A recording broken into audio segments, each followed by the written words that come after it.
پاکستانیوں کا data market میں فروخت ہونے کا انکشاف ہوا۔ موبائل سم مالک، ایڈریس، کال ریکارڈ، لوکیشن، سب کچھ برائے فروخت۔ ناظرین، پاکستان اور بھارت کے درمیان اگلے 72 گھنٹے انتہائی اہم ہیں۔ پاک بھارت محاذ پر بڑے فیصلے ہو سکتے ہیں۔ جنگ کا ماحول بن چکا ہے۔ اطلاعات ہیں کہ انڈیا نے لڑاکا طیارے راجستھان میں ڈپلائے کر دیے ہیں۔ دراصل بہار انتخابات سے پہلے نریندر مودی اپنی گرتی سیاسی ساکھ بچانے اور مقبولیت کو بڑھانے کے لیے لازمی طور پر کوئی نہ کوئی گڑبڑ ضرور کریں گے۔ اب یہ ایڈونچر لائن آف کنٹرول پر بھی ہو سکتا ہے اور انٹرنیشنل بارڈر پر بھی۔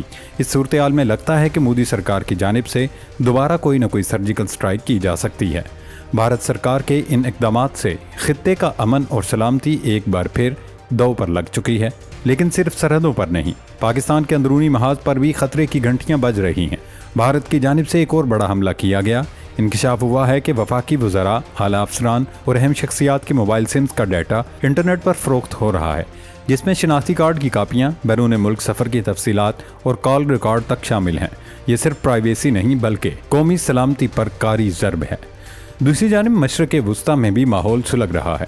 امریکی صدر ڈونلڈ ٹرمپ نے فلسطینی مزاحمتی تنظیم حماس کو آخری وارننگ دیتے ہوئے کہا کہ اگر یرغمالیوں کی رہائی اور جنگ بندی نہ ہوئی تو نتائج سنگین ہوں گے، جبکہ حماس نے ٹرمپ کی دھمکیاں ماننے سے انکار کر دیا ہے۔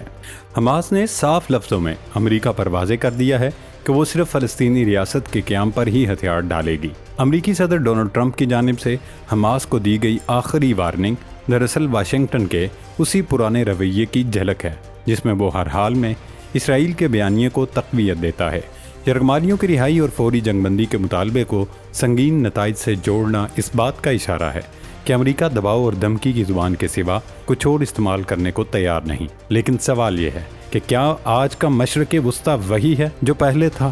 حماس نے امریکہ کو دو ٹوک جواب دے کر واضح کر دیا کہ اب مسئلے کو وقتی جنگ بندی یا قیدیوں کی رہائی تک محدود نہیں رکھا جا سکتا۔ ان کا کہنا ہے کہ اصل اور بنیادی شرط فلسطینی ریاست کا قیام ہے اور اسی بنیاد پر وہ ہتھیار ڈالنے پر تیار ہوں گے۔ اس جواب سے یہ پیغام ملا ہے کہ مزاحمتی قوتیں اب محض عسکری میدان میں ہی نہیں بلکہ سفارتی محاذ پر بھی مضبوط موقف کے ساتھ کھڑی ہیں۔ یہ صورتحال خطے میں نئی کشیدگی کو ہوا دے سکتی ہے۔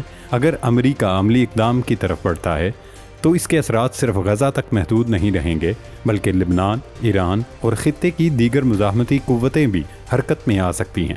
یوں مشرق وسطیٰ ایک بار پھر وسیع تصادم کے دہانے پر پہنچ سکتا ہے۔ ٹرمپ کی دھمکی وقتی طور پر اسرائیل کے حق میں جا سکتی ہے، لیکن حماس کے جواب نے دنیا کو یہ پیغام دے دیا ہے کہ فلسطینی مزاحمت اب صرف طاقت سے دبائی نہیں جا سکتی۔ اصل مسئلہ فلسطینی ریاست ہے اور جب تک یہ تسلیم نہیں کیا جاتا تب تک نہ جنگ بندی دیر پا ہوگی نہ ہی خطے میں امن قائم ہو سکے گا۔ ایک اور ڈیولپمنٹ آپ کے ساتھ شیئر کریں کہ روس نے یوکرین پر اب تک کا سب سے بڑا حملہ کر دیا۔ اس حملے میں روس نے 800 سے زائد ڈرونز اور میزائلوں سے یوکرینی دارالحکومت کیف کی سرکاری عمارتوں اور دفاتر کو نشانہ بنایا۔ روس کے ساتھ جنگ کے دوران پہلی مرتبہ کیف کی مرکزی سرکاری عمارت حملوں کا نشانہ بنی ہے۔ روسی حملے کے بعد عمارت کے چھت اور بالائی منزلیں شدید متاثر ہوئیں اور حملے کے نتیجے میں آگ بھڑک اٹھی۔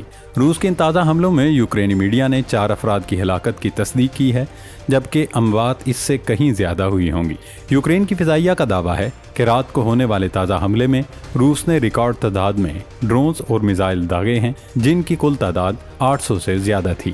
9 میزائل اور 56 ڈرونز نے 37 مقامات کو نشانہ بنایا، جن میں سے 8 مقامات پر موجود ملبہ تباہی کی داستان سنا رہا ہے۔ یوکرینی صدر زیلنسکی نے کہا کہ اب اس طرح کے قتل جبکہ اصل سفارتکاری بہت پہلے شروع کی جا سکتی تھی۔ ایک دانستہ جرم اور جنگ کو طول دینے کی کوشش ہے۔ انہوں نے عالمی رہنماؤں پر زور دیا کہ وہ ان حملوں کو روکنے کے لیے واضح سیاسی ارادہ دکھائیں۔ اب روس نے حملے بڑھا دیے ہیں تو یوکرینی صدر کو سفارتکاری، ثالثی، مفاہمت اور مصالحت کی باتیں یاد آ رہی ہیں، ورنہ نیٹو اور امریکہ کے آسرے پر وہ بھی روزانہ نت نئی شرائط عائد کرتے رہتے تھے۔ روسی وزارت دفاع نے دعویٰ کیا کہ اس نے یوکرین کے عسکری و صنعتی مراکز اور ٹرانسپورٹ انفراسٹرکچر پر حملے کیے ہیں، جس کے نتیجے میں ہتھیاروں اور فوجی ساز و سامان کے گوداموں کو نقصان پہنچا۔ دوستو، روس کی جانب سے کیے جانے والے یہ حملے امریکہ اور اس کے اتحادیوں کے لیے پیغام ہیں۔ دراصل اس بار روس نے یوکرین کے اس علاقے کو نشانہ بنایا جو اب تک یوکرین کا سب سے محفوظ ترین علاقہ سمجھا جاتا تھا۔ اس علاقے میں اب تک کوئی بھی سرکاری عمارت روسی میزائل یا ڈرون کا نشانہ نہیں بنی تھی۔